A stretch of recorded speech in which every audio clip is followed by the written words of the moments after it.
Près de 3600 athlètes âgés entre 14 et 18 ans se sont donné rendez-vous à Nanjing pour les Jeux Olympiques de la jeunesse.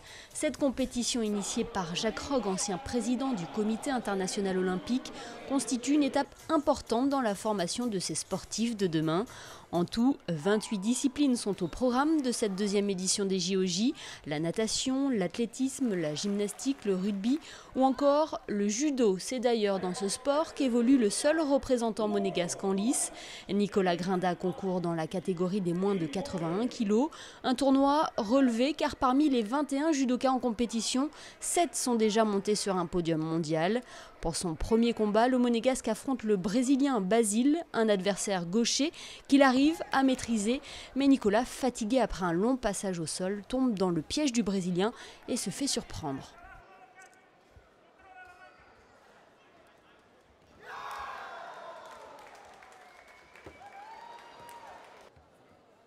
Mais ce n'est pas fini pour le monégasque car il passe par les repêchages et est opposé à un Maltais.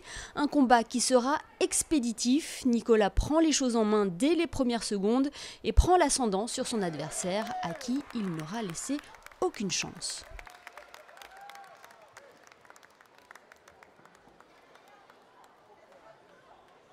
L'espoir renaît donc pour le judoka de 17 ans, mais il sera de courte durée. Au tour suivant, il retrouve Snoussi. Le Tunisien profite d'une erreur du monégasque pour le contrer. Grosse déception pour Nicolas Grinda, compétiteur dans l'âme. Il espérait aller plus loin dans ce tournoi.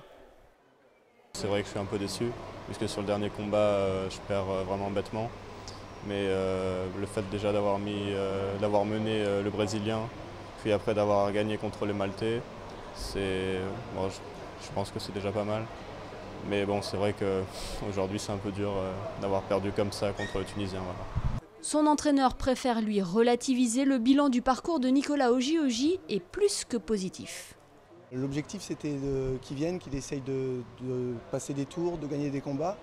Il avait fait 4 compétitions de niveau mondial en une saison. Il n'avait pas réussi à passer de tours, donc je pense que l'objectif est atteint.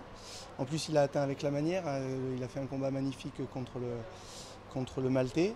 Il est passé tout près contre le Brésilien aussi. Voilà, là, il est très déçu, c'est normal parce que c'est un compétiteur. Et un compétiteur, quand on est compétiteur, on n'aime pas finir par une défaite. Mais bon, le bilan est très très positif.